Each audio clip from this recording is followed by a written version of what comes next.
जब से अनुपमा यादव और शिव कुमार बिक्कू का ब्रेकअप हुआ है, जब से ये दोनों एक दूसरे से अलग हुए हैं, जब से इनका रिश्ता खराब हुआ है, तब से शिव कुमार बिक्कू अनुपमा यादव यानी अपनी एक्स गर्लफ्रेंड को जलील करने का, बेइज्जत करने का, उनको ताना मारने का, व्यंग करने का एक भी मौका नहीं छोड़ना चाहते हैं। चाहे वो उनका सोशल मीडिया प्लेटफॉर्म हो, स्टेटस हो, स्टोरी हो या फिर मंच हो, कहीं भी वो जा रहे हैं तो अनुपमा यादव को टारगेट कर रहे हैं, उनको चिढ़ा रहे हैं, उनको ताना मार रहे हैं और वो सारी बातें याद दिला रहे हैं जो अनुपमा यादव बिक्कू के साथ रिलेशनशिप में रहकर कहा करती थी। हम आपको बताते हैं कि हम ये सब क्यों बोल रहे हैं। दरअसल 2-3 दिन पहले शिव कुमार बिक्कू का बलिया में एक स्टेज प्रोग्राम था। स्टेज प्रोग्राम में उनका साथ दे रही थी भोजपुरी सिंगर काव्या कृष्णमूर्ति, जिनके साथ वो पहले भी कई बार स्टेज शेयर करते हुए नजर आ चुके हैं। ये दोनों साथ में गाना गा रहे थे। इसी बीच अचानक से काव्या को एक गाना याद आता है जिस गाने का बोल होता है कि पातर पातर पियावा के पतरी कमरिया मजा आवेला। ये गाना शिव कुमार बिक्कू उस वक्त गाया करते थे जब वो अनुपमा यादव के साथ स्टेज शेयर करते थे, जब उन दोनों का आपसे रिश्ता बिल्कुल ठीक था, जब ये दोनों रिलेशनशिप में थे। उसी गाने को याद दिलाते हुए काव्या कहती है कि आपका एक गाना है जो आप पहले गाते थे और ये गाना आपके ही मुंह से अच्छा लगता है, इसलिए इस गाने को आप एक बार फिर गा दीजिए। बिक्कू कहते हैं कि हम बहुत कुछ पहले करते थे जो कि अब हम छोड़ दिए हैं, अब हम नहीं करते हैं, अब हम सुधर गए हैं, हम बहुत सारी चीजों को सुधार लिए हैं क्योंकि हम कहीं अटक गए थे। अब आप गौर करिए कि बिक्कू ये बात कहां से कह रहे हैं। हमने आपको बताया था कि अनुपमा यादव ये लाइन अपने फेसबुक पर लिखकर डाली थी और शिव कुमार बिक्कू को कहीं ना कहीं से ये बात पता चली है।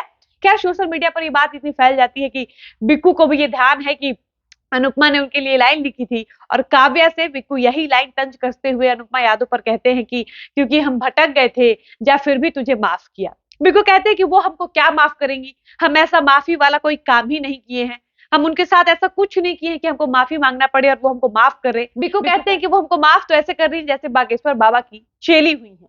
इसके बाद काव्या कृष्णमूर्ति हंसने लगती हैं और कहती हैं कि आप तो सबके बाप हैं, आपसे तो कोई गलती होगी ही नहीं। बिक्कू फिर कहते हैं कि हम अपने जीवन में कोई भी ऐसा काम नहीं किए हैं जिसके लिए हमको माफी मांगनी पड़े और वो हमको माफ करे। इतना ही नहीं, ये मौका बिक्कू के लिए सुनहरा मौका था। बिक्कू इसी मंच पर कहते हैं काव्या से कि देखिए कोई किसी को नहीं बनाता है, हर कोई अपने टैलेंट से बनता है, ना हम आपको बनाए हैं ना आप हमको बनाई हैं।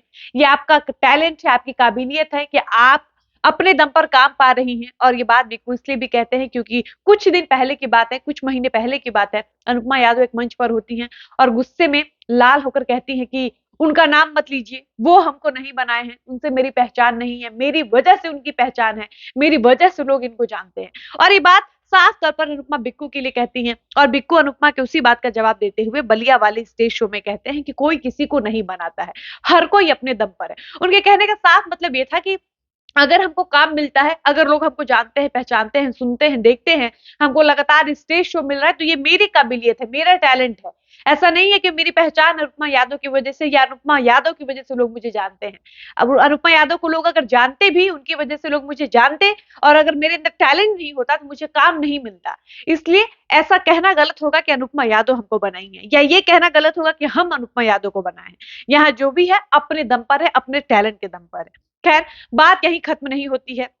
उसके आगे बिक्कू ये भी कहते हैं कि अनुपमा से व्यंग करते हुए कहीं ना कहीं वो पूरे दिमाग में अपना टारगेट अनुपमा यादव को रखते हैं और अनुपमा यादव को व्यंग करते हुए काव्या कृष्णमूर्ति से कहते हैं कि काव्या जी रिश्ता ऐसा बनाइए जिसको निभा लीजिए, कोई भी रिश्ता ईमानदारी से निभाना चाहिए। बिक्कू अनुपमा को तंज करते हुए कहते हैं कि ऐसा ना हो कि आज हम आपको भैया कह रहे हैं और कल को हम चल के कुछ और कहने लगे।